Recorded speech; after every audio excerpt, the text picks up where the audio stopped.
Okay, so, good day, no? Mga kapwa ko working law students. Again, this time, another upload na naman tayo, no? Dito sa ating ah, YouTube channel at saka sa ating Facebook page, no? Working Law Student PH. This time, part 5 ng Basic Taxation Law. So, part 5 na po tayo, ha? So, ah, disclaimer lamang po, ano? Ah, Ang video na ito ay ginawa ko as sa pamamaraan ng aking pag-aaral. Hindi pa po ako abogado sa ngayon, pero darating tayo dyan. Hindi rin ako eksperto sa field na ito.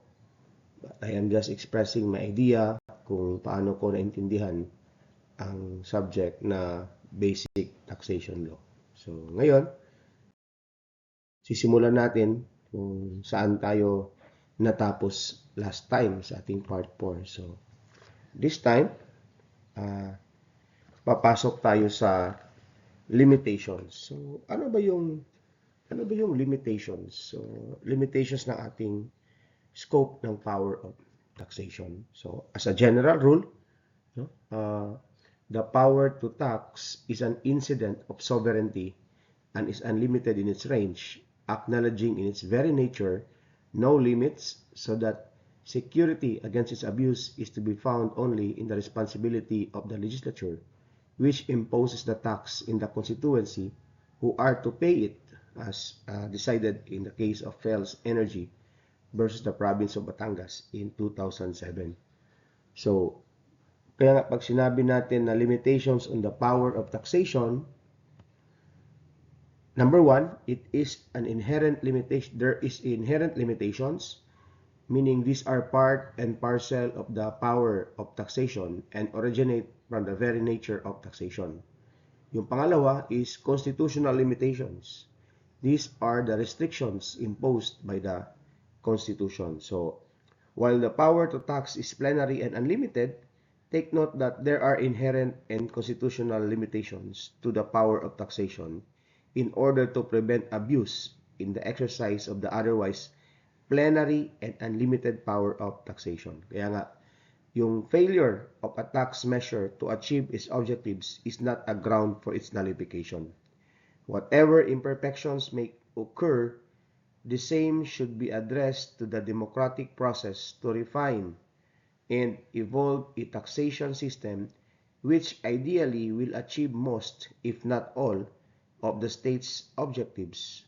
So the remedy is with the Congress and not with the court, as in the case of Soriano versus Secretary of Finance in 2017. Now let's go to the inherent limitations. So, inherent limitations, there are 5. No? So, I call this as PITEC, no? Or PITEC. Number 1, the tax imposed should be for a public purpose. P is for public purpose. Number 2, the power to tax is inherently legislative. So, inherently legislative for letter I. Number 3, the power to tax is generally limited to the letter T, territorial jurisdiction of the taxing government. So, public purpose, inherently legislative, territorial jurisdiction of the taxing government, then observance of international committee. No? See there, the either is the observance of international committee, and number 5 is the exemption of government entities is recognized. So, yan yung inherent limitations. So, let's go to public purpose.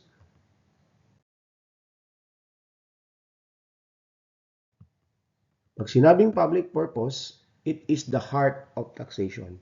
Siya talaga yung reason why we have taxes. The power to tax exists for the general welfare. Hence, implicit in its power is the limitations that it should be used only for a public purpose. it would be robbery for the state to tax a citizen and use the funds generated for a private purpose, as in the case of Planters Products versus Fertifield Corporation. So, napag-usapan dyan sa case na yan. Now, expanded concept of public purpose is that the court, of course, grants that there is no hard and fast rule for determining what constitutes public purpose. Now, it is an elastic concept that could be made to fit into modern standards. So, public purpose, for example, is no longer restricted to traditional government functions like building roads and schoolhouses or safeguarding public health and safety. So, hindi na siya limited dyan yung scope ng public purpose. So, public purpose has been construed as including the promotion of social justice. So, siguro kaya may mga ayuda, no? Nako, yan na naman si AX, tupad. Social justice. Thus, public funds may be used for relocating illegal settlers, building low-cost housing for them, and financing both urban and agrarian reforms that benefit certain poor individuals. Still, uses relieve volatile inequities in society and therefore impact on public order and welfare as a whole. So, now let's look at the case that I have mentioned a while ago, Planters Products versus Fertifield. So, this is a GR number 166006. So, decided in 2008. So, this case says that a plain reading of the letter of instructions also support the conclusion that the levy rate was for revenue generation. The LOI expressly provided that the levy was imposed until adequate capital is raised to make PPI viable. Ito kasi yung time na nagpalabas ng letter of instructions si President Marcos na nag-instruct na lahat ng mga fertilizers na mabebenta merong 10 pesos na ipapatong at yun ay pupunta sa PPI. So the issue here is that was the CRC instructed for public purpose? So the Supreme Court said, sabi ng Supreme Court, no. Okay, so taxes are exacted only for a public purpose. The 10 pesos levy is unconstitutional because it was not for public purpose. The levy was imposed to give undue benefit to PPI kasi nga sabi, every time na may mabenta na fertilizer, yung 10 pesos na yun, pupunta doon sa PPI hanggang sa magkaroon ng capital, itong PPI na ito, which is a private entity. No? So, yan. So, an inherent limitation on the power of taxation is public purpose. Taxes are exacted only for a public purpose. They cannot be used for purely private purposes or for the exclusive benefit of private persons. So the reason for this is simple. The power to tax exists for the general welfare. Hence, implicit in its power is the limitation that it should be used only for a public purpose. It would be a robbery for the state to tax its citizens and use the funds generated for a private purpose. Now, let's go to another inherent limitation. So, aside from public purpose, number 2 is inherently legislative. So, when we say inherent legislative power to tax, so the legislature wields the power and discretion to determine, number 1, the nature or kind of tax. Number 2, the object or purpose of the tax. Number 3, the extent or rate of the tax. Number 4, the coverage or subjects of the tax. And number 5, the situs or the place of taxation. So, you have to note, however, that the legislative power does not include the collection of tax as it is part of the functions of the executive department. Kasi nagpapatupad nito is ang executive. So, the power of taxation being an essential and inherent attribute of sovereignty belongs as a matter of right to every independent government and needs no express conferment by the people before it can be exercised. So, general rule, the inherently legislative nature of taxes is that it is non-delegable, or there should be non-delegation. So there should be no improper delegation of legislative authority to tax. The power to tax is inherent in the state. Such power being inherently legislative, based on the principle that taxes are a grant of the people who are taxed, and the grant must be made by the immediate representatives of the people, and where the people have laid the power, there it must remain and be exercised, as in the case of CIR versus Fortune Tobacco, decided in 2008. So this is based on the maxim delegata potestas non potest delegari, or a delegated power cannot further delegated. Since the power of taxation is a power that is exercised by the Congress as delegates of the people, then, as a general rule, the Congress could not redelegate this delegated power.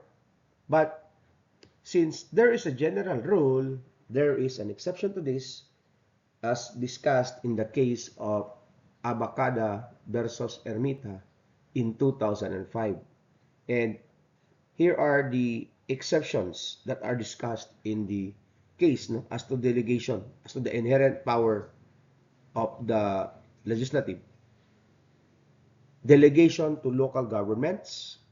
Okay, so of course, because of when the Constitution said that the local government should be self-sufficient, they will be able to have their financial autonomy.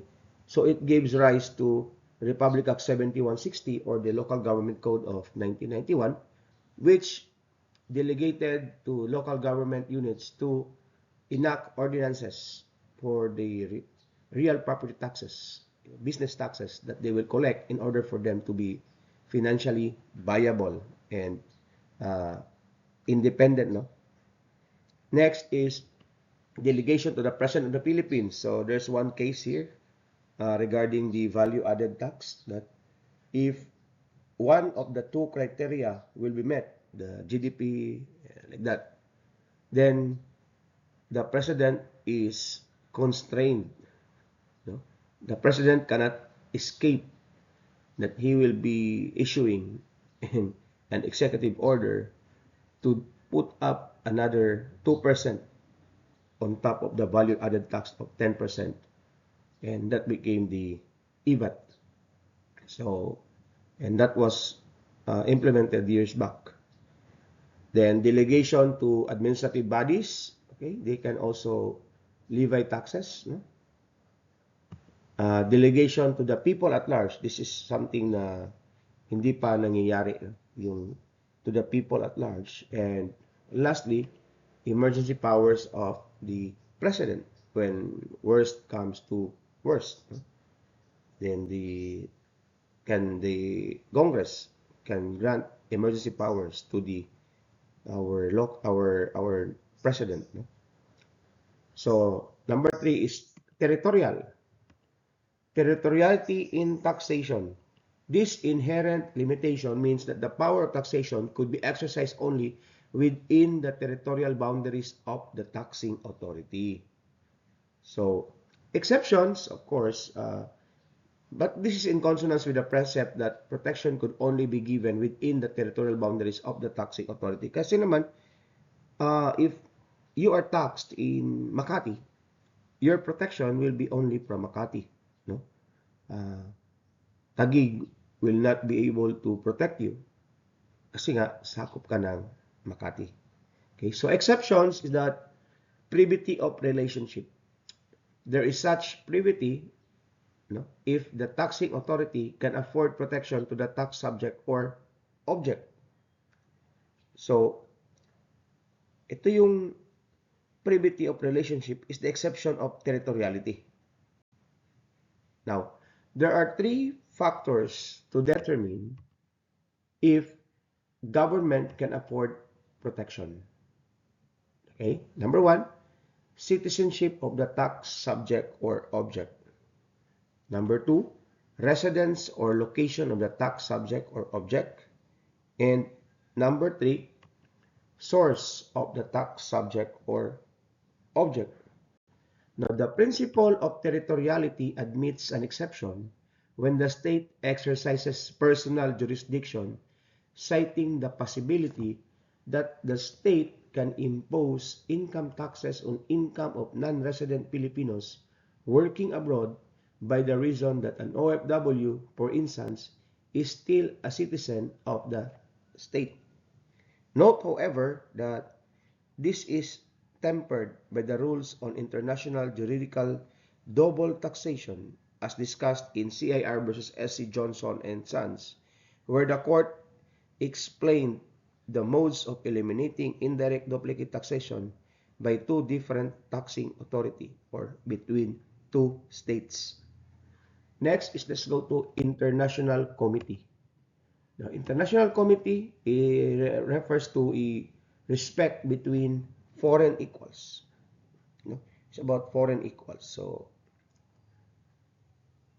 can the sovereign tax another sovereign? Kaya ba i-tax ng isang sovereignty ang isang sovereignty? So, this is answered in the maxim in parem non habet imperium, meaning between equals there is no sovereign. So the power of taxation is an act of sovereignty out of respect for equal sovereign nations. The Philippines does not tax the incomes or the property of foreign governments earned in the Philippines.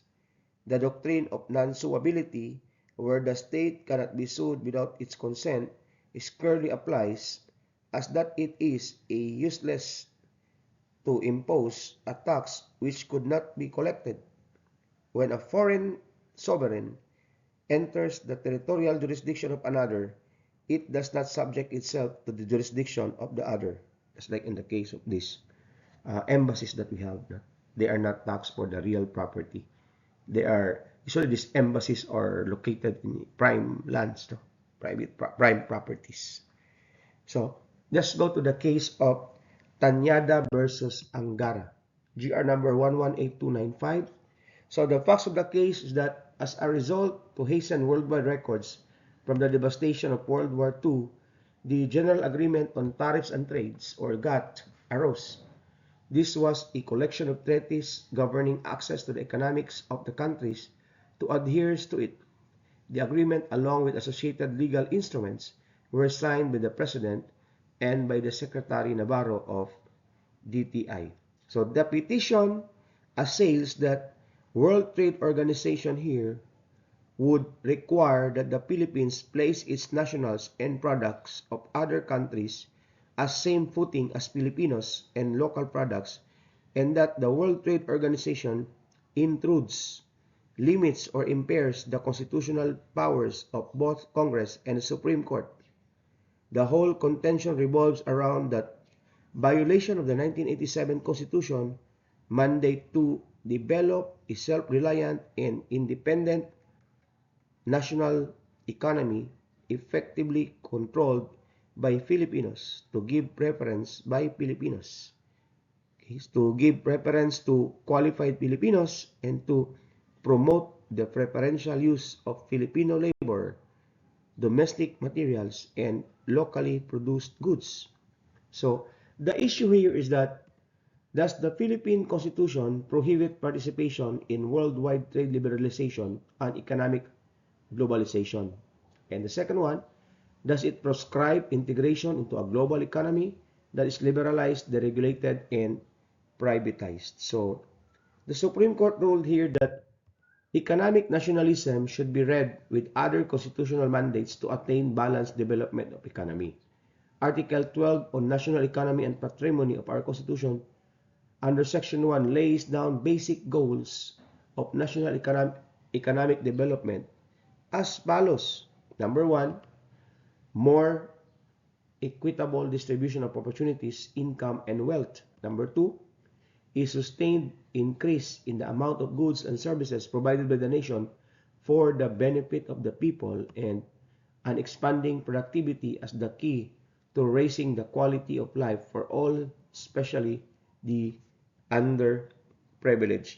So, the Constitution takes into account the realities of the outside world as it requires the pursuit of a trade policy that serves the general welfare and utilizes all forms and arrangements of exchange on the basis of equality and reciprocity, and speaks of industries which are competitive in both domestic and foreign markets, as well as of the protection of Filipino enterprises against unfair foreign competition and trade practices.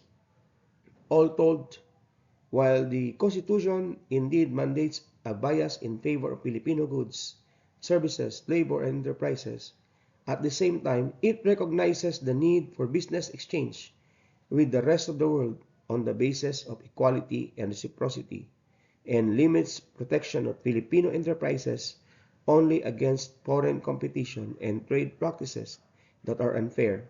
In other words, the Constitution did not intend to pursue an international policy or isolationist policy.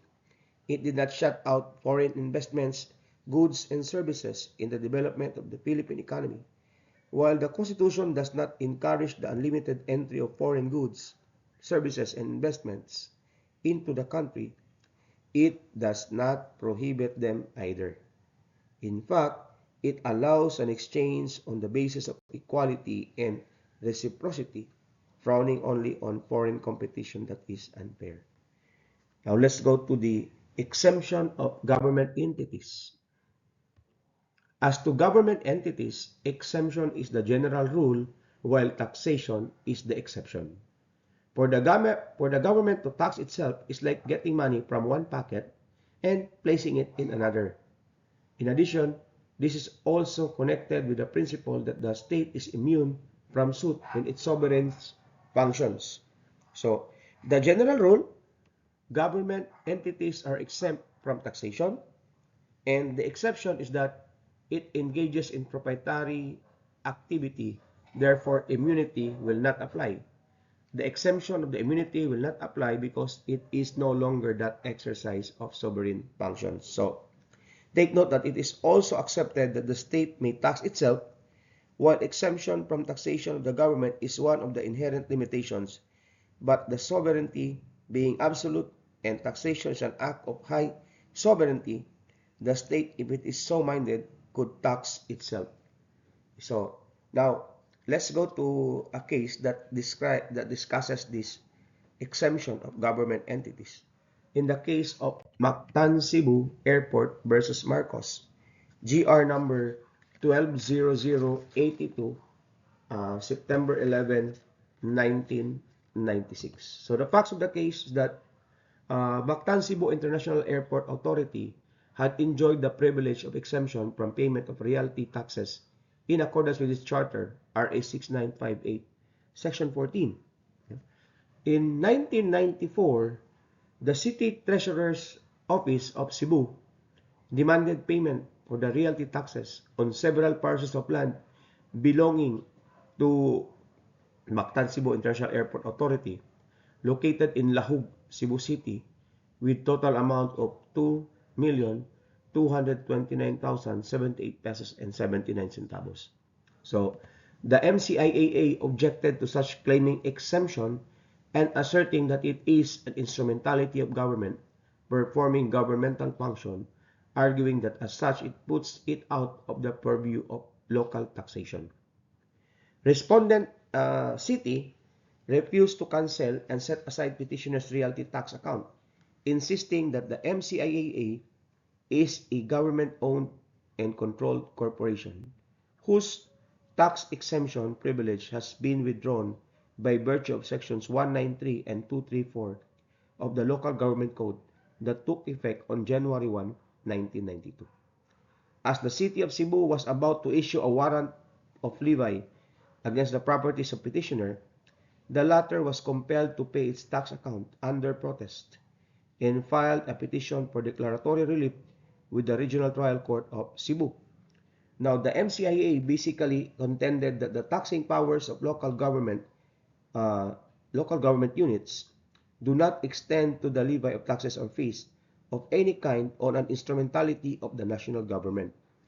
Petitioner insisted that while it is indeed a government-owned corporation, it nonetheless stands on the same footing as an agency or instrumentality of the national government by the very nature of its powers and function. So here, the issue is that can MCIAA be exempted from the demanded realty taxes? The court ruled no. Okay? So the ruling is based on the strict rule of construction. As a rule, claim of exemption from tax payment must be clearly shown and based on language in the law too plain to be mistaken.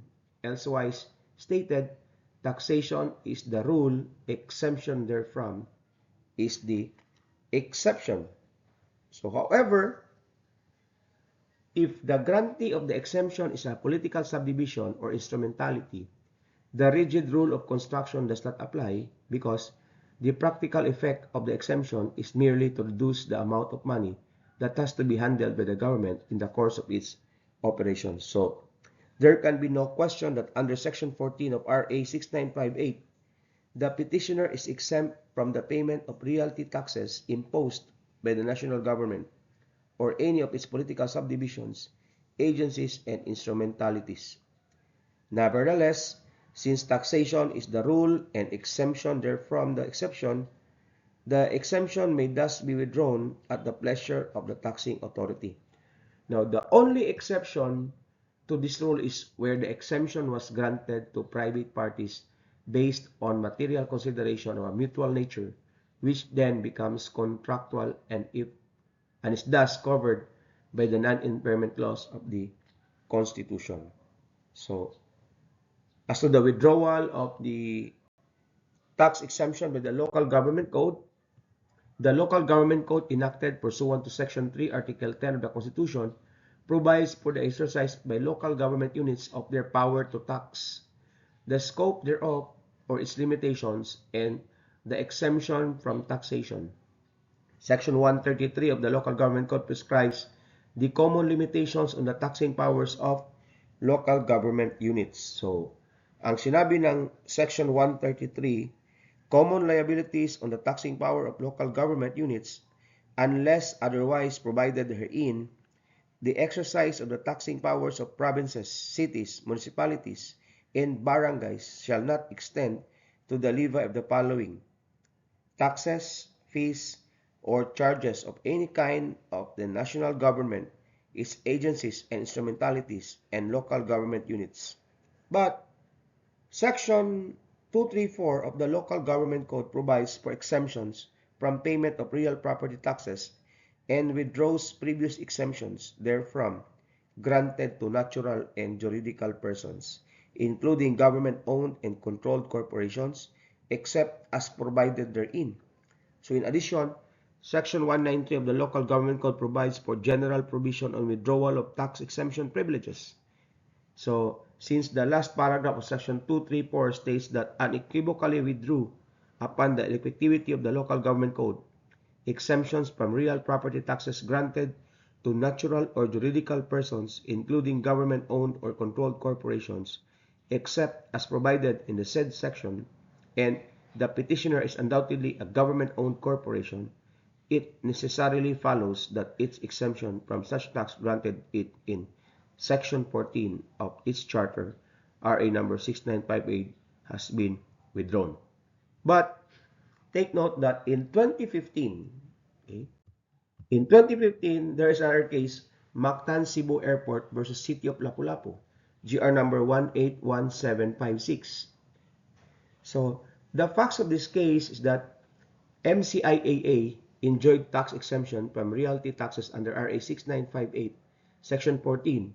But the Supreme Court ruled in Mactan Cebu versus Marcos in 1996, declaring that upon effectivity of RA 7160 or the Local Government Code of 1991, it was no longer exempt from real estate taxes.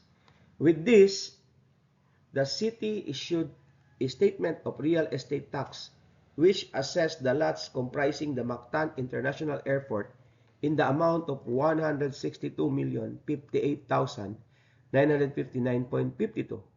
But the MCIAA complained due to the discrepancy, thus an amended billing of 151,376,134.66 was sent.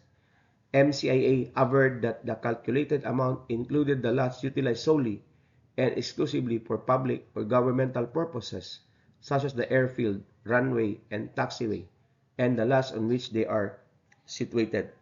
So, the petitioner here paid respondent city 4 million monthly, which was later increased to 6 million monthly as of December 2003. Petitioner had paid respondent city a total of 275,728,313.38. Now, based on a Department of Justice opinion, it stated that the airfield, runway, and taxiway and the lots on which the runway and taxiway are located are owned by the state or by the Republic of the Philippines and are merely held in trust by the MCIAA, notwithstanding that certificates of titles thereto may have been issued in the name of the MCIAA. The Department of Finance issued an endorsement to the City Treasurer stating that based on the DOJ opinion, real property tax exemption is deemed tenable involving those enumerated as part of the property used for governmental purposes.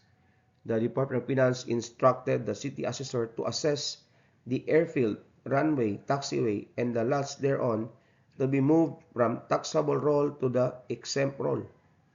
So, respondent City Treasurer Pacaldo sent petitioner a statement of real property tax balances up to the year 2002, reflecting the amount of 246,395,477.20.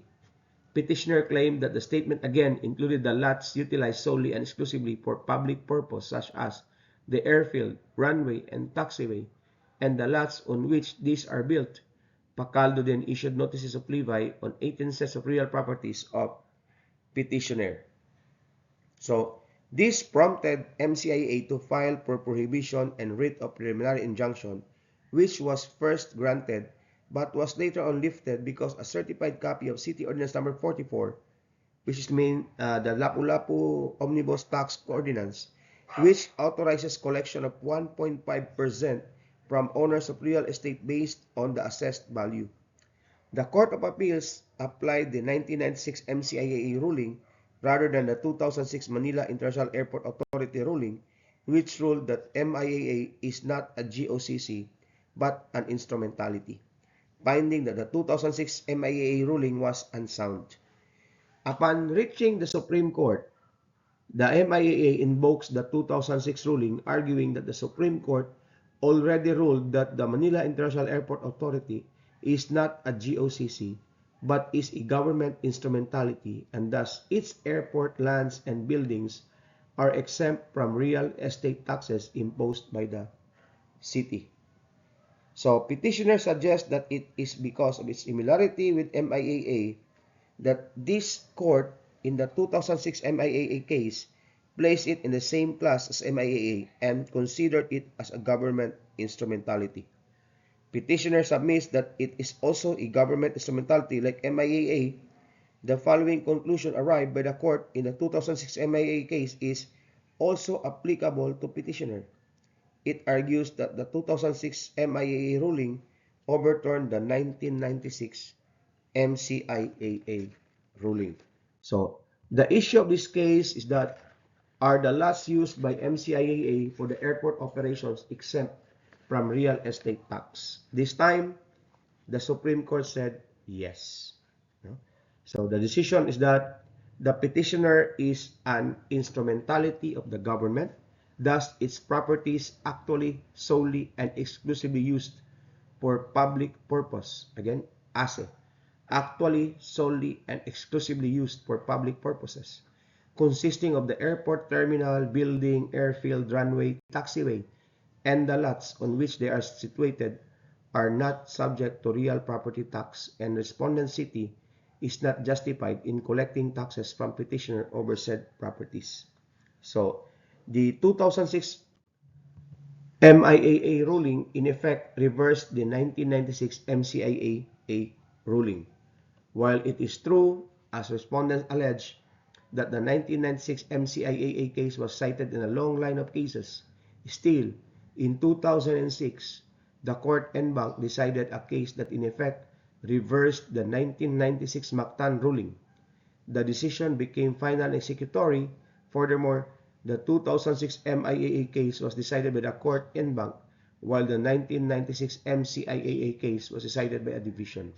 Hence, the 1996 MCIAA case should be read in light of the subsequent and unequivocal ruling in 2006 MIAA case. So, to recall that in the 2006 MIAA case, the Supreme Court held that MIAA's airport lands and buildings are exempt from real estate tax imposed by local governments, that it is not a GOCC but an instrumentality of the national government, with its real properties being owned by the Republic of the Philippines, and these are exempt from real estate tax.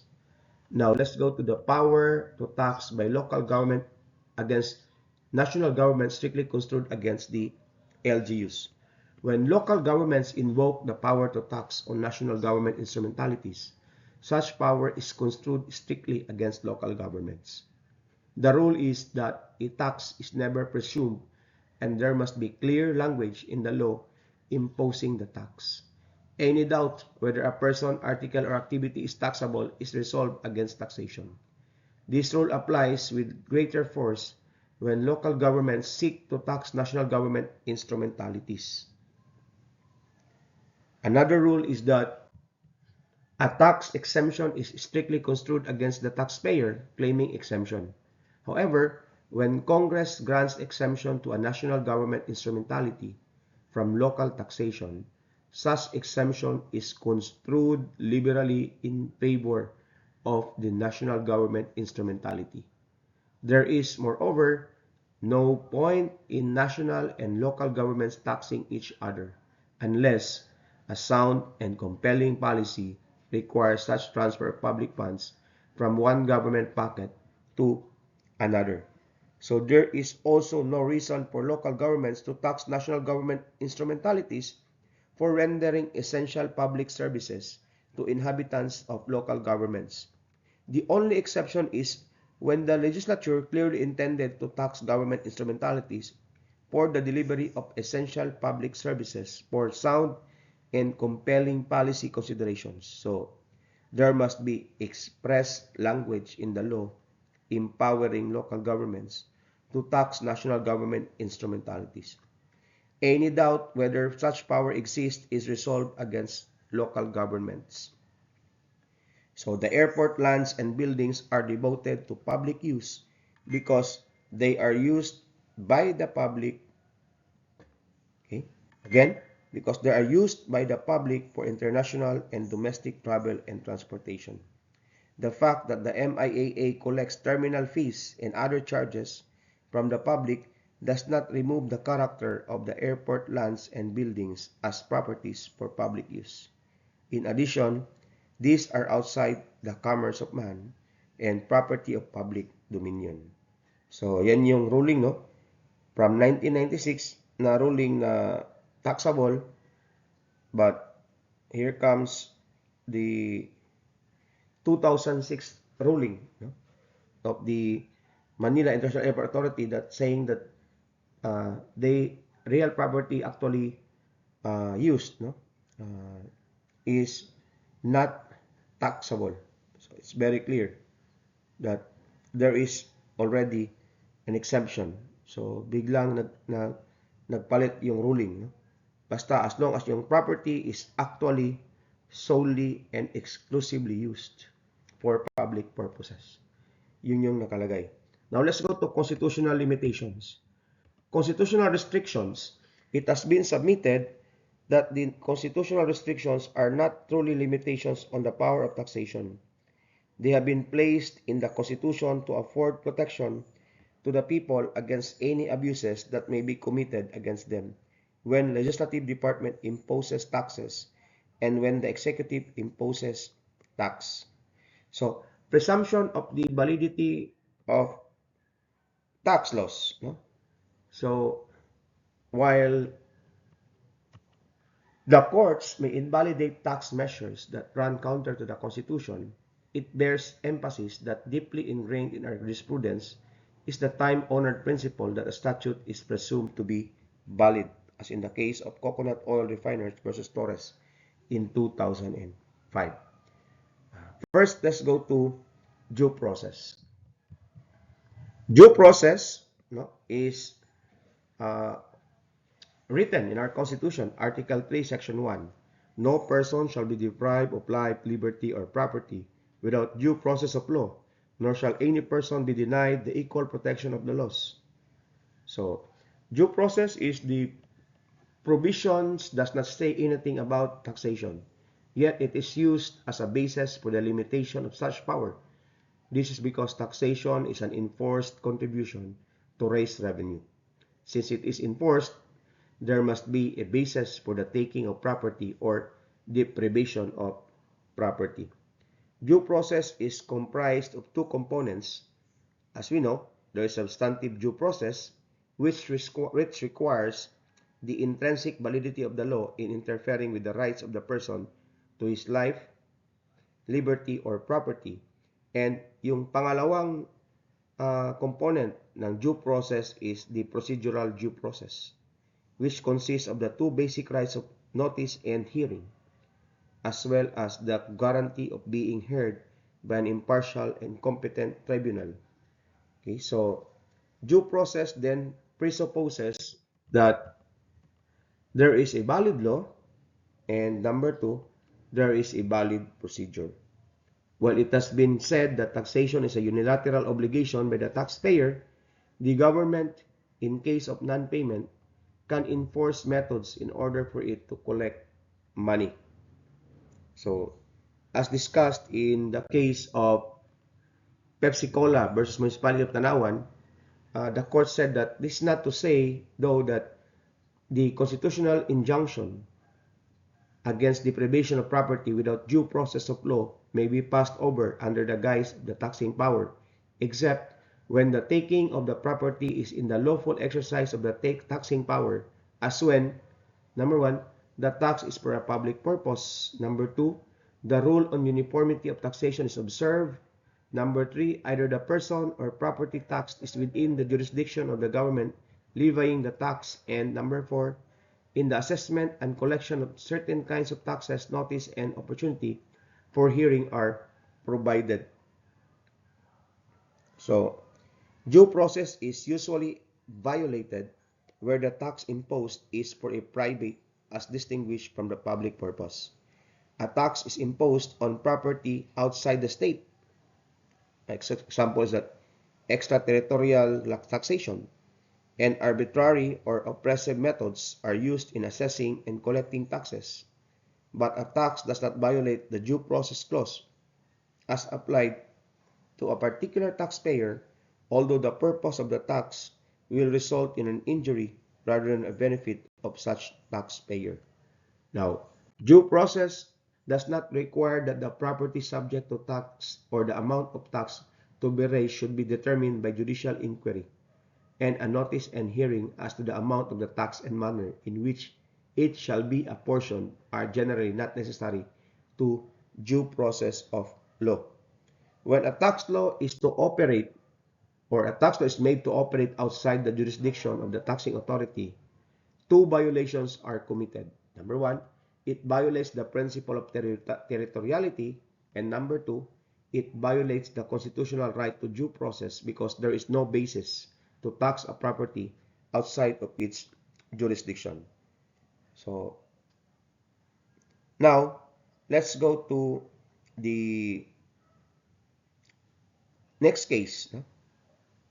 So, CIR versus MetroStar Superama Incorporated, GR number 185371 in 2010. So, CIR naman to versus Superama. So, the facts of the case is that MetroStar received a formal letter of demand on April 2002 being assessed with 292,874.16 for deficiency, value added, and withholding tax for taxable year 1999. Then, in May 2003, the RDO sent a copy of final notice of seizure, giving MetroStar the last opportunity to settle the deficiency, or else it shall be constrained to serve and execute the warrants of distraint and or levy and garnishment to enforce the collection. Now, on February 2004, MetroStar received warrant of distraint and or dated May 12, 2003, demanding payment of efficiency, value-added tax, and withholding tax payment in the amount of 292,874.16. MetroStar filed a motion for reconsideration, but it was denied. Then MetroStar went to the Court of Tax Appeals in a petition for review stating that it did not receive, hindi daw nila natanggap yung preliminary assessment notice and claiming that it was not accorded due process. So, sa case na to, importante talaga, no, na matanggap yung preliminary assessment notice or yung PAN. The CTA ruled in favor of MetroStar and ordered desistance from collection, finding that there was no clear showing that the PAN was actually received, ruling that the formal letter of demand as well as the warrant of distraint levy was void, as MetroStar was denied due process. So, the Commission on Internal Revenue insisted that MetroStar received the PAN, natanggap nila yung preliminary assessment notice dated January 16, 2002, and merong due process as it was served nonetheless because the latter received the final assessment notice, yung FAN. So, dahil natin tandaan, kailangan mauna yung preliminary assessment notice, yung PAN, kaysa FAN. No? Yung preliminary assessment notice dapat mauna kaysa yung final assessment notice. So, here, the issue of this case is that was MetroStar denied due process? Okay, so, of course, sabi ng Supreme Court, yes. No? The failure to discharge evidence of PAN receipt. The court agrees with the Court of Tax Appeals that CIR failed to discharge its duty and present any evidence to show that MetroStar indeed received the PAN dated January 16, 2002. It could have simply presented registered receipt or certification from the postmaster that it mailed the PAN but failed. Yun nga, diba? Sabi ko kanina, walang maipakita yung CIR na naipadala nila yung preliminary assessment notice. Walang naipakita na natanggap ng taxpayer ng MetroStar yung preliminary assessment notice. So, wala talagang natanggap o walang naibigay na preliminary assessment notice in this case. No? So, it's very clear na wala. So, neither did it offer any explanation on why it failed to comply with the requirement of service of the PAN. So, wala ding masabi si CIR bakit hindi nila nagawa na magbigay ng preliminary assessment notice. But, tinanggap lamang nila yung letter ng MetroStar's chairman that he had received the final assessment notice. Pero, hindi yung preliminary assessment notice. So, sabi ng MetroStar chairman, yes, we have received the final assessment notice. But yung tanong, bakit hindi nakatanggap si MetroStar ng preliminary assessment notice? So, the rule is that PAN first before FAN. Okay? Preliminary assessment notice bago yung final assessment notice.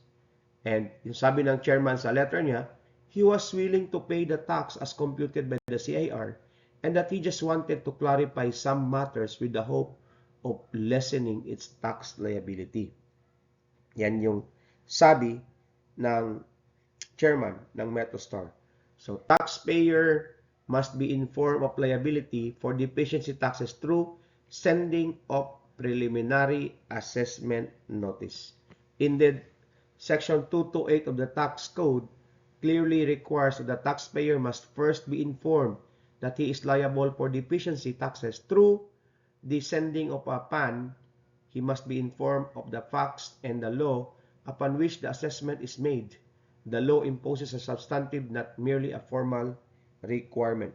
Thus, to proceed heedlessly with tax collection without first establishing a valid assessment is evidently violative of the cardinal principle in administrative investigations, that taxpayers should be able to present their case and adduce supporting evidence. This is confirmed under the provisions of Revenue Regulation number 12-99 of the BIR. It is clear that the sending of a PAN to taxpayer to inform him of the assessment made is but part of the due process requirement in the issuance of a deficiency tax assessment, the absence of which renders nugatory any assessment made by the tax authorities. The use of the word shall is in subsection 3.1.2 of RR 12-99 describes mandatory nature of the service of a PAN. The persuasiveness of the right to due process reaches both substantial and procedural rights, and the failure of the CIR to strictly comply with the requirements laid down by law and its own rules is a denial of MetroStar's right to due process. Thus, for its failure to send the PAN stating the facts and the law on which the assessment was made as required by Section 228 of RA 8424, the assessment made by the CIR is void, even as we concede the inevitability and indispensability of taxation.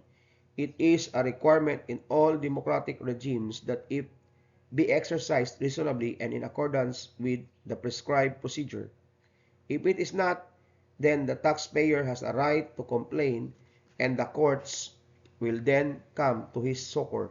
For all the awesome power of the tax collector, he may still be stopped in his tracks if the taxpayer can demonstrate that the law has not been observed.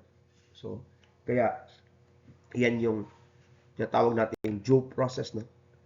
Pan first before fan. So, next is equal protection. Equality in taxation. Constitutional equality in taxation means application of concept of equal protection of the laws, which prohibits discrimination other than instances where there is valid classification. This then provides that persons who are similarly situated or who belong to the same class should be given by law the same protection and privileges, as well as imposed the same burdens. And this concept must be read together with the uniformity and equity in taxation. Under Article 6, Section 28 of our Constitution, the rule of taxation shall be uniform and equitable. The Congress shall evolve a progressive system of taxation. So, when we say uniformity, it is defined as a tax satisfies the uniformity principle when it operates with the same force and effect within the territorial boundaries of the taxing authority, as in the case of Philippine Trust and Company versus YATCO. Equality and uniformity of taxation may mean the same as equal protection. In such case, the terms would mean that all subjects and objects of taxation which are similarly situated shall be subject to the same burdens and granted the same privileges without any discrimination whatsoever. So, equal protection clause is subject to reasonable classification if the groupings are characterized by substantial distinctions that make real differences. One class may be treated and regulated differently from another. The classification must be also germane to the purpose of the law and must apply to all those belonging to the same class, as in the case of Q versus CA in 1999. Another one, almost all tax laws classify or discriminate subjects and objects of taxation. When tax legislation is enacted, there is always a classification. One group that is subject to tax and another group that is not subject to tax. The main issue is always the determination of whether the classification is valid or not. If the classification is valid, the tax law is also valid. If the classification is not valid, then the tax law would also be invalid because there would be a violation of the Equal Protection Clause. Another one, equal protection does not demand absolute equality. It just merely requires that all persons shall be treated alike under like circumstances and conditions. both as to the privileges conferred and liabilities enforced, as in the case of CIR versus Fortune Tobacco. Now, let's go to the requirements for a valid classification. All that is required of valid classification is that it be reasonable, which means that, number one, the classification should be based on substantial distinctions which to make the real differences. Number two, it must be germane to the purpose of the law. And that, number three, it must apply to future and existing conditions. And lastly, it must apply equally to all members of the same class. So, yan is na-discuss na yan sa case ng Ferrer Jr. versus City Mayor Bautista, yung sa socialized housing tax at saka yung sa garbage fee. So, na-discuss yan extensively doon. Now, let's go to one case, the Season Jr. versus Ancheta, GRL-59431, 1984. The facts of the case that BP 135, Section 21 pertains to modified gross income tax, wherein the individuals who are purely compensation income earner were subject to a set of graduated and progressive tax rates.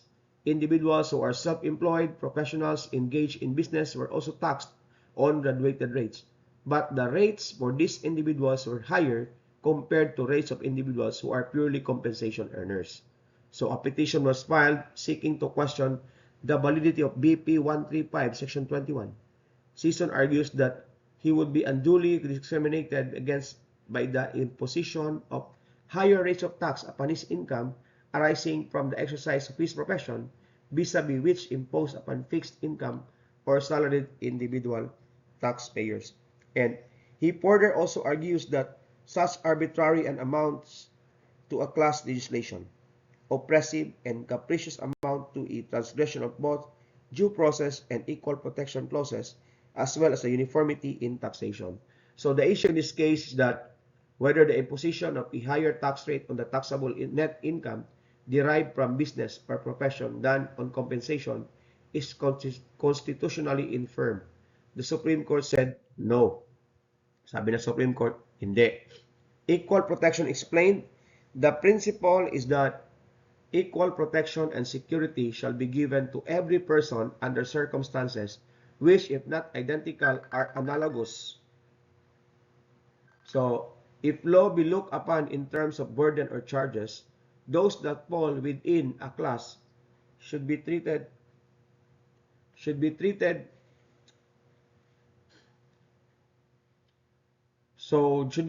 the same fashion. Whatever restrictions cast on some in the group equally binding on the rest. That same formulation applies as well to taxation measures. The Equal Protection Clause is, of course, inspired by the noble concept of approximating the ideal of the law's benefits being available to all and the affairs of men being governed by that serene and impartial uniformity which is of the very essence of the idea of law. So, as to the explanation of uniformity, uniformity explained according to the Constitution, the rule of taxation shall be uniform and equitable. This requirement is met according when the tax operates with the same force and effect in every place where the subject may be found. The rule of uniformity does not call for perfect uniformity or perfect equality because this is hardly attainable. So, taxpayers may be classified into different categories. So, taxpayers who are recipient of compensation income are set apart as a class. There is practically no overhead expense. They are not entitled to make deductions for income tax purposes because they are in same situation more or less. In the so they are on the same situation more or less. So taxpayers may be classified into different categories. To repeat, it is enough that the classification must rest upon substantial distinction that make real differences. In the case of the gross income taxation embodied in BP 135, the discernible basis of classification is the susceptibility of the income to the application of generalized rules removing all deductible items for all taxpayers within the class and fixing a set reduced tax rates to be applied to all of them. So on the other hand, in the case of professionals in the practice of their calling and businessmen, there is no uniformity in the cost or expenses necessary to produce their income. It would not be just then to disregard the disparities by giving all of them zero deduction and indiscriminately impose on all alike the same tax rates on the basis of gross income. There is ample justification then for the Batasang Pamansa to adopt the gross system of income taxation to compensation income while continuing the system of net income taxation as regards professional and business income. So, those purely compensation income earners do not claim deductions because they use their labor to derive compensation income. Unlike those who are engaged in business, they have to consider the payment of salaries or wages, purchase or lease of equipment to be used for trade or business. So thus, there exists a real distinction between professional and fixed income earners. For the professionals and businessmen, there is no uniformity in the cost or expenses necessary to produce their income. For the fixed income earners, there is practically no overhead expense. These taxpayers are not entitled to make deduction for income tax purposes because they are in the same situation, more or less. So in the case of Chu versus Court of Appeals, Justice Panganiban in his prologue discussed that the constitutional rights to equal protection of the law is not violated by an executive order issued pursuant to law granting tax and duty incentives only to the business and residents within the secured area of the Subic Special Economic Zone and in denying them to those who live within the zone but outside such fenced-in territory. The Constitution does not require absolute equality among residents. It is enough that all persons under like circumstances or conditions are given the same privileges and required to follow the same obligations. In short, a classification based on valid and reasonable standards does not violate equal protection clause. So, yan yung case ng Q versus Court of Appeals. Now, let's go to COC versus Hypermix Feeds Corporation. So, maganda din ang case na to, no? So, itong COC versus Hypermix Corporation, the facts of the case that Commissioner of Customs issued CMO 27-2003 for tariff purposes. Wheat was classified according to importer or consignee, and number 2, country of origin, number 3, port of discharge. Depending on these factors, wheat would be classified either as food grade or feed grade. The corresponding tariff for food graded wheat was 3% and for feed grade 7%. A month after the CMO was issued, Hypermix Feeds filed a case anticipating that the regulation would be applied in its import of perishable Chinese milling wheat in transit from China. It contended that the Equal Protection Clause of the Constitution was violated when the regulation treated non-flour millers differently from flour millers for no reason at all. So yan sabi nila. Para bang merong classification na nangyayari dito. Kasi iba yung treatment nila sa mga flour millers at saka sa mga non-flour millers. So, the RTC ruled that the CMO was invalid and of no force and effect, finding that the CMO was issued without following the requirement of hearing and publication. This was affirmed by the Court of Appeals. Now, take note that the court ruled that CMO failed to follow requirements of public notice and hearing, citing the case of Tanyada versus Tobera. Ito yung publication, di ba? Very classic case, no? Kasi sa pagpasok mo ng Constitution Law 1, Consti 1, andyan na siya. Then, pagdating mo sa Persons and Family Relations, andyan pa rin siya. So, and ngayon, dito na naman siya. So, sinusundan ka talaga ng Tanyada versus Tobera, where there must be notice and publication of those which regulate the actions and conduct of citizens. Otherwise, it would be the height injustice to punish or burden a citizen for a law which he had no notice whatsoever. Now, the issue here is that does CMO violate the Equal Protection Clause? The Supreme Court said Yes. Equal protection defined. The Equal Protection Clause means that no person or class of persons shall be deprived of the same protection of laws enjoyed by other persons or other classes in the same place in like circumstances. Thus, the guarantee of the equal protection of laws is not violated if there is reasonable classification. For a classification to be reasonable, it must be shown that, number one, it rests on substantial distinctions. Number two, it is germane to the purpose of the law. And number three, it is not limited to existing conditions only. And number four, it applies equally to all members of the same class. Unfortunately, CMO 27-2003 does not meet these requirements. The court said that they did not see how the quality of wheat is affected by who imports it, where it is discharged, or which country it came from. Thus, on the other hand, even if other millers excluded from CMO 27-2003 have imported food-grade wheat, the product would still be declared as feed-grade wheat, a classification subjecting them to 7% tariff. On the other hand, if the importers listed under CMO 27-2003 have imported feed-grade wheat, they would only be made to pay 3% tariff, thus depriving the state of the taxes due. So the regulation, therefore, does not become disadvantageous to respondent only, but even to the state. It is also not clear how the regulation intends to monitor more closely wheat importations and thus prevent their misclassification. So, Section 1403 of the Tariff and Customs Law mandates that the customs officer must first assess and determine the classification of the imported article before tariff may be imposed. So, in summary, petitioners violated respondents' right to due process in the issuance of the CMO when they failed to observe the requirements under the revised administrative code. Petitioners likewise violated respondents' right to equal protection of laws when they provided for an unreasonable classification in the application of the regulation.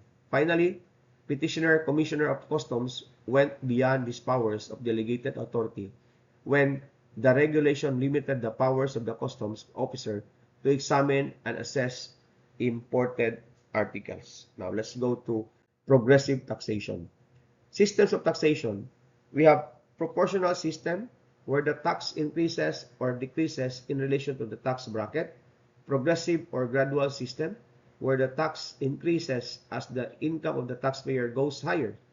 And number three, we have also the regressive system where the tax decreases as the income of the taxpayer increases. So, when we say evolving a progressive system of taxation, progressive system of taxation means that as the resources of the taxpayer becomes higher, his tax rate likewise increases. Under this system of taxation, the tax rate increases much faster than the tax base. So while the tax base, when we say tax base is the amount to which a tax rate is applied. So the tax rate is the percentage of the tax base that must be paid in taxes. To calculate most taxes, it is necessary to know the tax base and the tax rate. So this is exemplified by the income tax rate, which increases as the net taxable income increases. It is based on the ability to pay or theoretical justice, and the social justice principle that those more affluent should contribute more to society's benefit, while the progressive system of taxation is constitutionally imposed to achieve social justice through redistribution of income. Thus, progressive income taxes alleviate the margin between the rich and the poor. Yan yung sabi ng Supreme Court dito sa case na ito. Now, let's go to the origin of appropriation, revenue, and tariff bills. So, yung origin of bills, the appropriation of revenue, and tariff bills originates in the House of Representatives.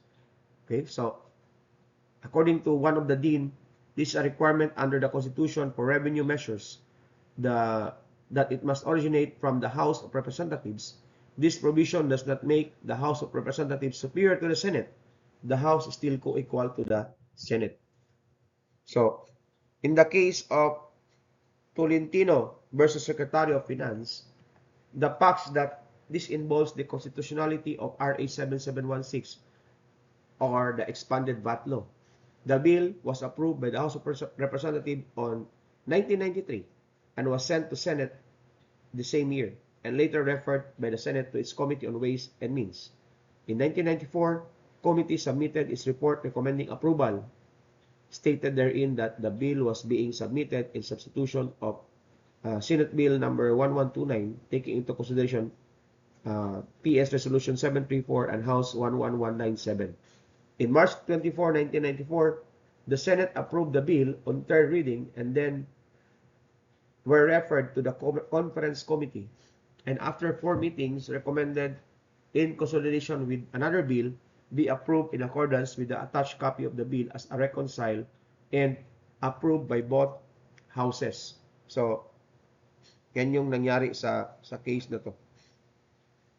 So, yung enrolled bill was presented to the President and was signed into law in 1994. But the petitioners here contended that RA 7716 did not originate exclusively in the House of Representatives. Sabi nila, hindi naman yan nagmula sa House of Representatives, no?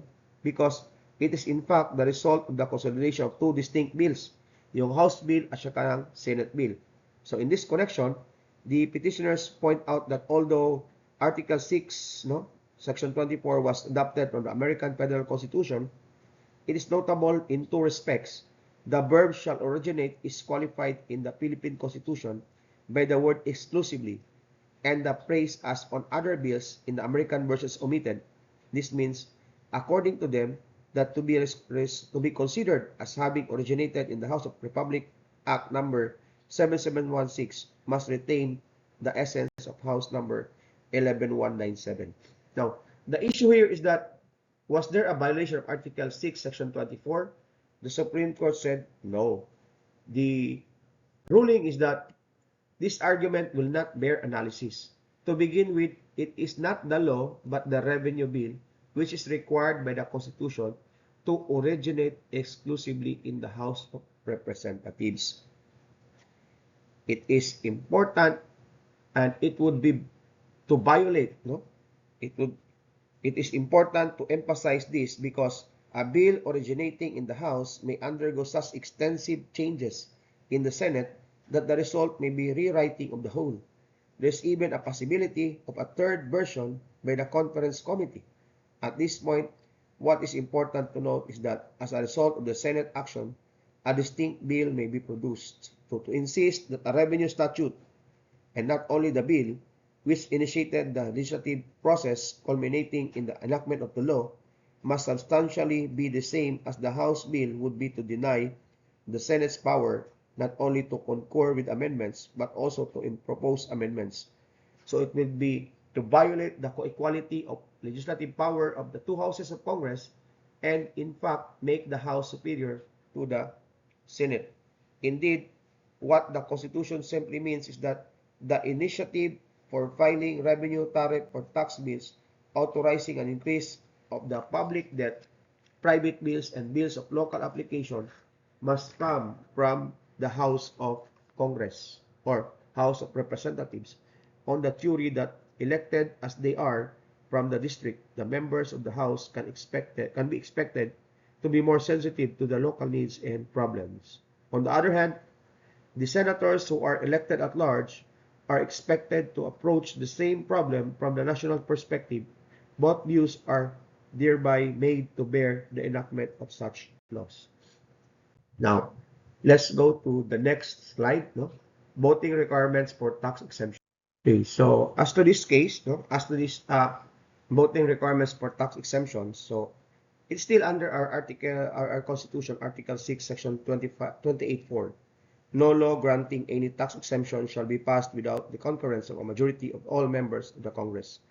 So as to the grant of tax exemption by Congress, there is a qualified absolute majority vote of all members of the Congress in order of granting any tax exemption.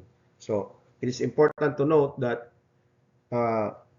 there are other instances where tax exemption that are granted other than by act of Congress. Number one, where the President of the Republic of the Philippines exercises his power under the flexible tariff clause to remove existing protective tariff rates without participation of Congress. Our local government unit may grant exemptions from the payment of local government taxes without congressional approval, consequent to its power to levy taxes, fees, or other charges. President may enter and ratify tax treaty granting tax exemptions subject to Senate concurrence.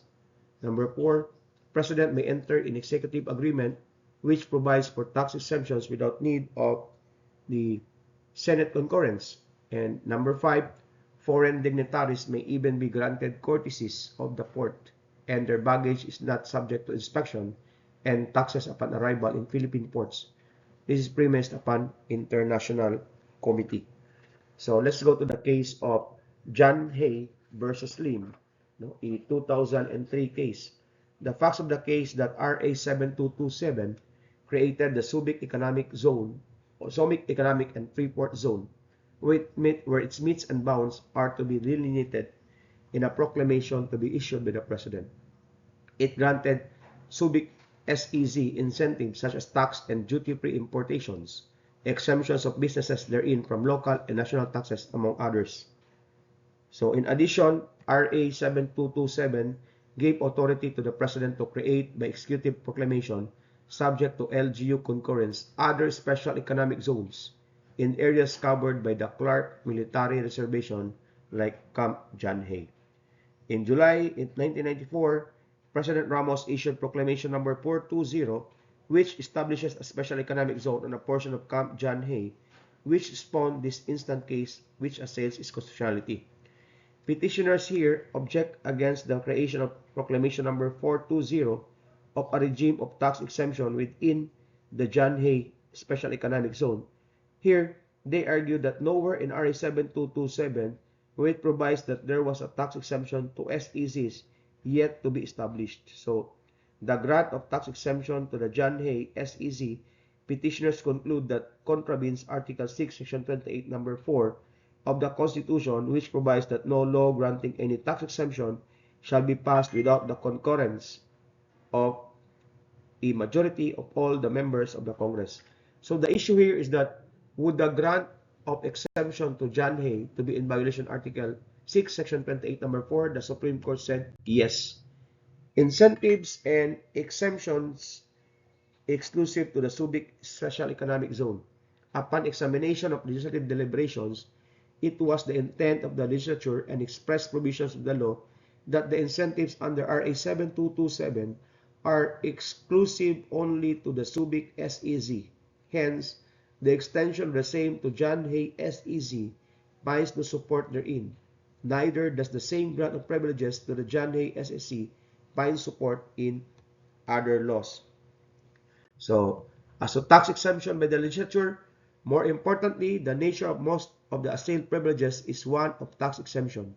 It is the legislature, unless limited by a provision of the state constitution, that has full power to exempt any person or corporation or class of property from taxation, its power to exempt being as broad as its power to tax. So, other than Congress, the Constitution may itself provide for specific tax exemptions, or local governments may pass ordinances on exemption only from local taxes. So here, the challenged grant of tax exemption would circumvent the Constitution's imposition that a law granting any tax exemption must have the concurrence of a majority of all the members of Congress.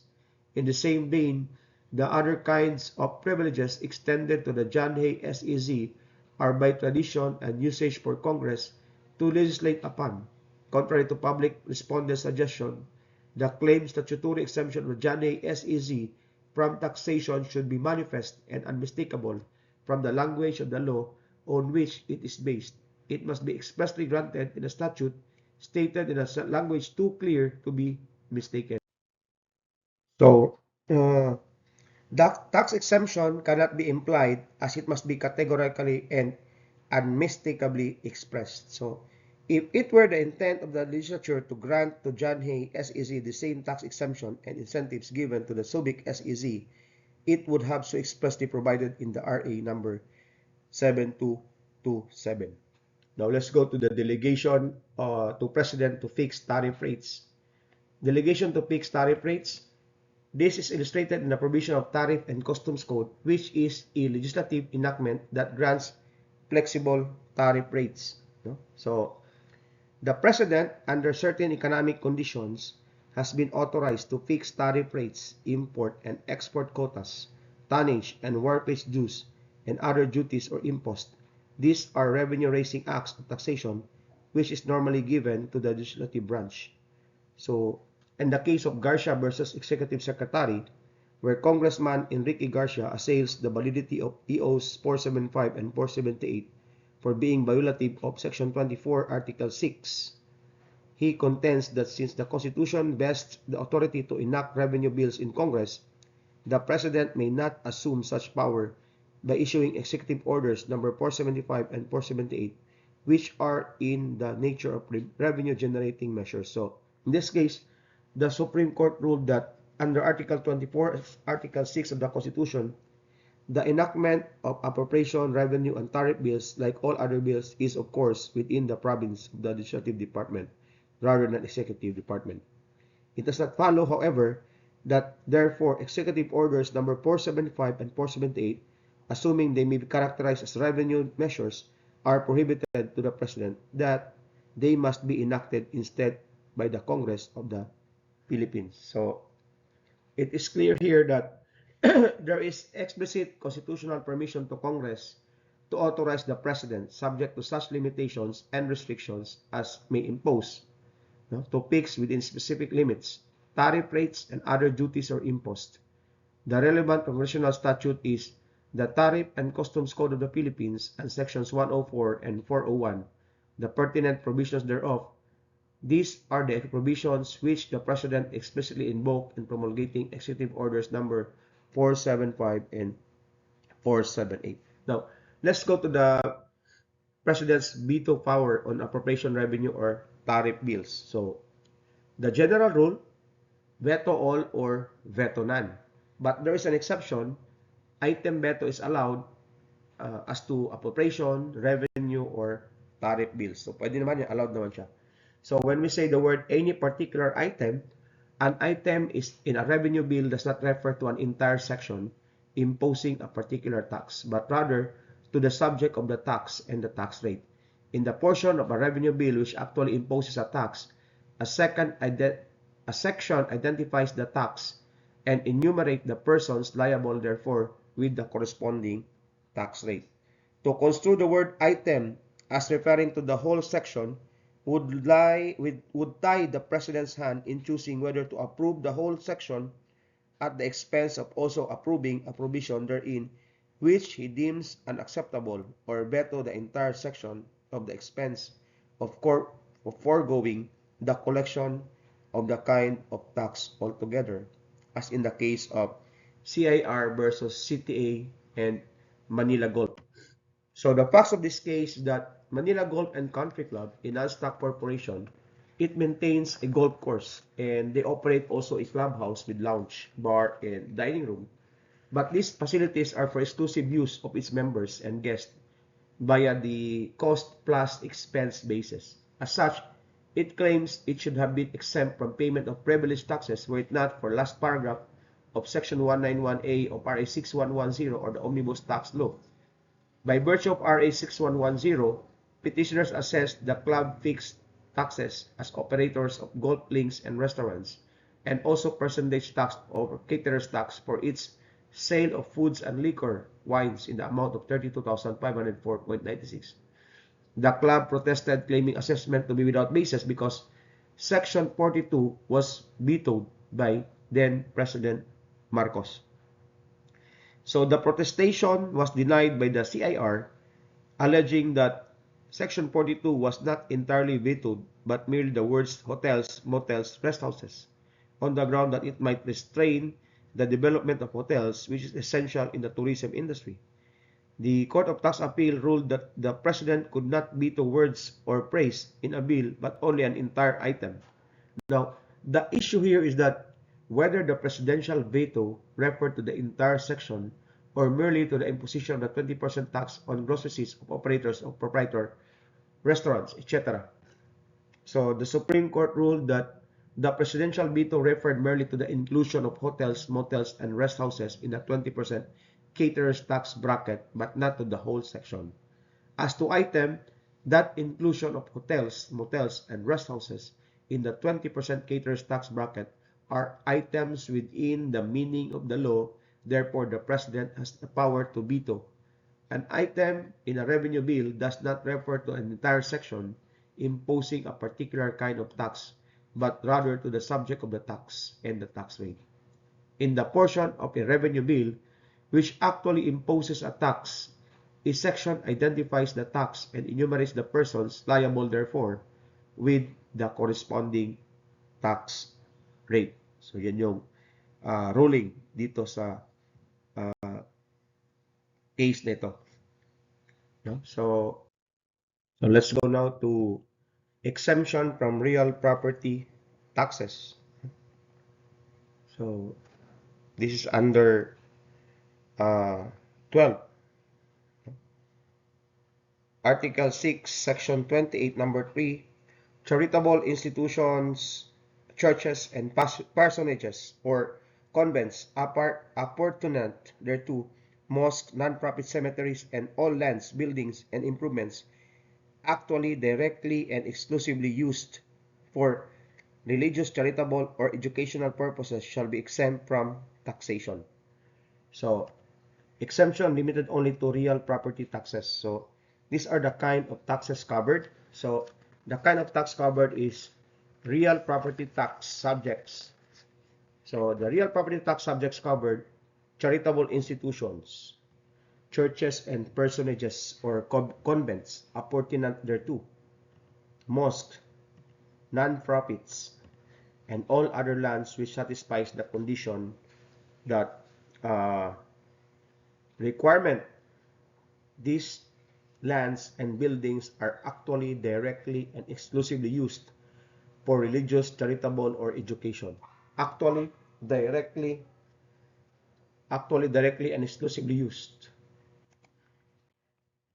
So when we say actually, directly, and exclusively used, there are two interpretations for this requirement. Number one, a liberal meaning, as stated in the case of Abra Bali, interpreting that even if the property is not directly used for religious, charitable, or educational purposes, but these facilities are incidental, no? Incidental to or reasonably necessary for the accomplishment of the main purpose, they are covered by the exception. And number two, the restrictive interpretation, where the condition that the purpose being actually directly and exclusively used for the aforementioned purposes. Now, in the case of Roman Catholic Bishop versus Ilocos Norte, the facts of the case that the Roman Catholic Apostolic Church, represented by the Bishop of Nueva Segovia, possesses and owns a parcel of land in Ilocos, all four sides facing public street. South side, churchyard, convent, and adjacent lot used for vegetable garden center, remainder of churchyard and the church. North is an old cemetery based upon old tower, and it paid under protest the land tax on the lot adjoining the convent and the lot, which formerly was the cemetery and the portion where the tower stood. So, in this case, the plaintiff filed in action for recovery of the sum of the land tax paid, alleging that the collection was illegal. The lower court absolved the defendants from the complaint in regard to the lot adjoining convent and declared that the tax collected on the lot, which formerly was the cemetery and on the portion where the tower stood, was illegal. Both parties appealed from this judgment. Note that there are two lots being subject in this case, the convent and the lot formerly a cemetery. Now, issue, are both lots exempt from land tax? The Supreme Court said yes. As to convent, the exemption in favor of the convent in the payment of the land tax refers to the home of the parties who presides over the church and who has to take care of himself in order to discharge his duties. It therefore must, in the sense, include not only the land actually occupied by the church, but also the adjacent ground destined to the ordinary incidental uses of man, except in large cities where the density of the population and the development of commerce require the use of larger tracts of land for buildings, a vegetable garden belongs to a house, and in the case of a convent, its use is limited to the necessity, no, of the priest, which comes under the exemption. As to the former cemetery, no, yung dating cemetery, uh, in regard to the lot with formerly as the cemetery, while it's no longer used as such, neither it is used for commercial purposes, and according to the evidence, is now being used as a lodging house by the people who participate in religious activities or festivities, which constitutes an incidental use in religious functions, which also comes within the exemption. Now let's go to another case, Abra Valley College versus Aquino.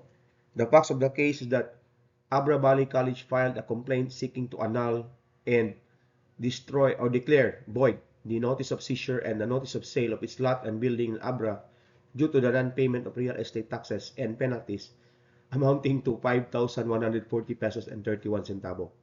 During the auction sale of said college lot and building, the highest bid was by the mayor of Abra, Dr. Milyari. Now, the trial court, among others, found that the school is recognized by the government and is offering primary, high school, and college courses and has a school population of more than 1,000.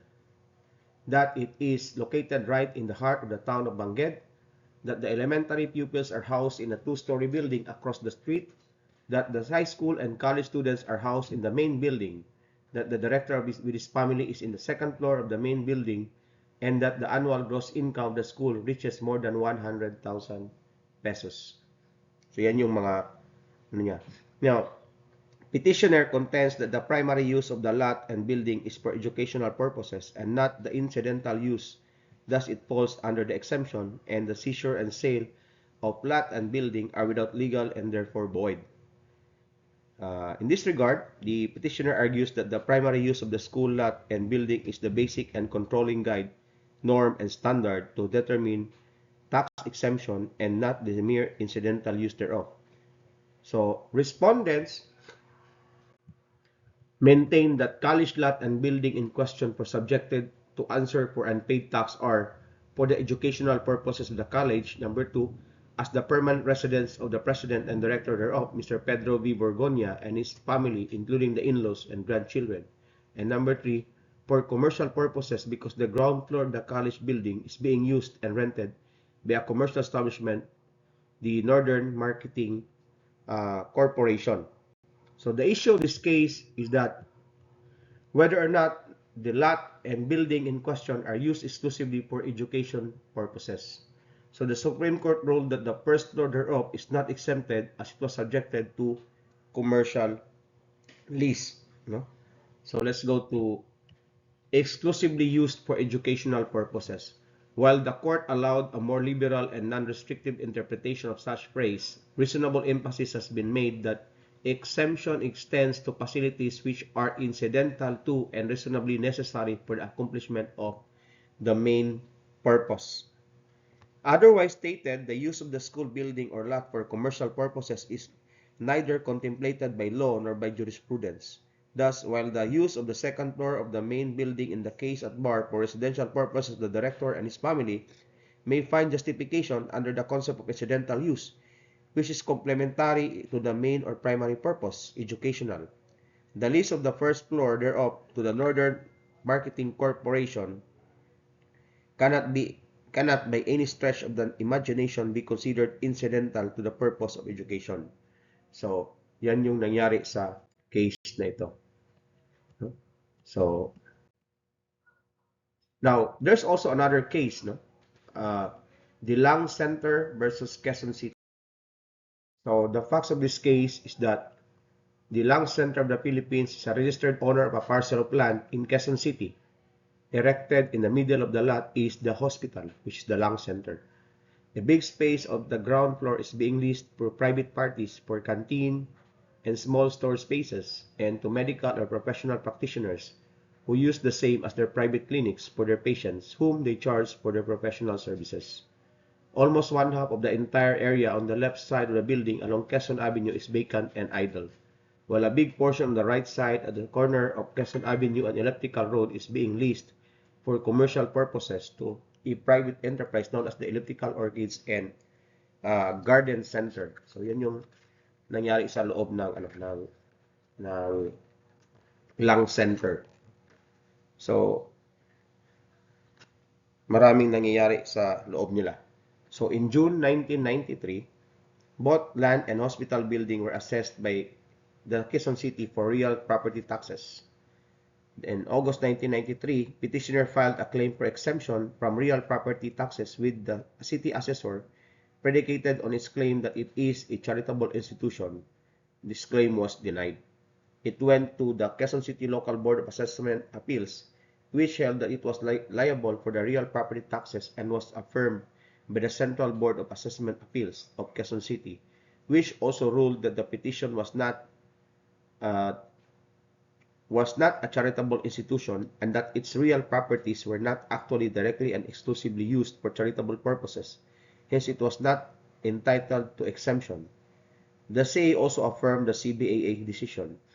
Petitioner avers that it is a charitable institution within context of Article 6, Section 28(3) of the Constitution, arguing that such character is not altered by the fact that it admits paying patients, leases portions of land, rents out portions of hospital to private medical practitioners, for the income is to be used for operational expenses. It asserts that 60% of bed capacity is allotted to charity patients, and asserts that it receives subsidies from the government and that exclusivity does not mean solely. So the first issue here is that, is the Lang Center of the Philippines a charitable institution? The Supreme Court said yes. They defined the what do we mean by the criteria to determine whether enterprises is a charitable institution or entity. So this is the enumeration. The elements which should be considered include statute creating the enterprise, corporate purposes, its constitution and bylaws, the methods of administration, nature of the actual work performed, use and occupation of the properties. Now, the court also defined charity. In the legal sense, a charity may be fully defined as a gift to be applied consistently with existing laws for the benefit of an indefinite number of persons, either by bringing their minds and hearts under the influence of education or religion, by assisting them to establish themselves in life, or otherwise lessening the burden of government. So, it may be applied to almost anything that tend to promote the well-doing and well-being to a social man. And also it embraces the improvement and promotion of the happiness of man. So the word charitable is not restricted to relief of the poor or sick. So, examining its statute and articles of incorporation, the medical services of the petitioner are to be rendered to the public in general in any and all walks of life, including those who are poor and the needy without discrimination. After all, any person, the rich as well as the poor, may fall sick or be injured or wounded and become a subject of charity. The character of a charitable institution not simply lost. As a general principle, a charitable institution does not lose its character as such and its exemption from taxes simply because it derives income from paying patients, whether outpatient or confined in the hospital, or receives subsidies from the government, so long as the money receives is devoted or used altogether to the charitable project which it is intended to achieve, and no money inures to the private benefit of the persons managing or operating the institution. Here, the money received by the petitioner becomes a part of the trust fund and must be devoted to public trust purposes and cannot be diverted to private profit or benefit. So, therefore, the petitioner is entitled to receive donations. So, the petitioner does not lose its character as a charitable institution simply because the gift or donation is in the form of subsidies granted by the government. As to the second issue, is the Lang Center exempt from taxation? The Supreme Court said not all. Those portions of its real property that are leased to private entities are not exempt from real property taxes, as these are not actually directly and exclusively used for charitable purposes. So as to the strict construction against exemptions, taxation is the rule, exemption is the exception. It is plain as day that under the decree, the petitioner does not enjoy any property tax exemption privileges for its real properties as well as the building constructed thereon. Requisites for charitable institutions to claim exception under the 1973 and 1987 Constitutions and Republic Number 7160, in order to be entitled to the exemption, the petitioner is burdened to prove by clear and equivocal proof that A. It is a charitable institution, and B. Its real properties are actually, directly, and exclusively used for charitable purposes. Okay, so it's very clear in the law. Okay, so in the going back to the case of Mactan, Mactan ito. Okay, so non-imprisonment for non-payment of poll tax. So let's go to the non-imprisonment or on the non-payment of poll tax. So yung Mactan Cebu na case is that the Supreme Court ruled there that there is no reason for local governments to tax national government instrumentalities for rendering essential public services to inhabitants of local governments. So here, now let's go to the non-imprisonment for non-payment of poll tax. Ano itong poll tax? Yung poll tax, ito yung tinatawag na community tax certificate for CIDULA. So the prohibition refers to a poll tax, which is a tax imposed on a per head basis. The present poll tax is the community tax. However, a person may be imprisoned from non-payment of internal revenue taxes as well as other taxes that are not poll taxes. So, this description of a community tax is laid down in the Local Government Code of 1991 under Chapter 2 of specific provisions on the taxing and other revenue-raising powers of local government units. Article 6 on community tax from Section 156 to Section 164. So, now let's go to religious freedom. So, ano ba tong religious freedom? Why it was included in the taxation? So, religious freedom, this provides for the freedom of religion in relation to power to tax, free exercise of religion and worship without discrimination or preference shall forever be allowed. The freedom of religion superior against the tax power. Okay, so mas superior ang freedom of religion against tax power. Now let's go to the case of American Bible Society versus City of Manila. So it's a very good case also. No? So the facts of the case is that American Bible Society has been distributing and selling Bibles and or gospel portions throughout the Philippines and translating the same into several Philippine dialects. In 1953, the City Treasurer of Manila informed that it was conducting the business of general merchandise since 1945 without the necessary mayor's permit and municipal license in violation of the ordinance and required it to secure such permit. Plaintiff protested that, however, paid under protest permit and license fees. Thus, in this complaint, where plaintiff praised that municipal ordinance 3,000 be declared illegal and unconstitutional and it be refunded the amount it paid under protest.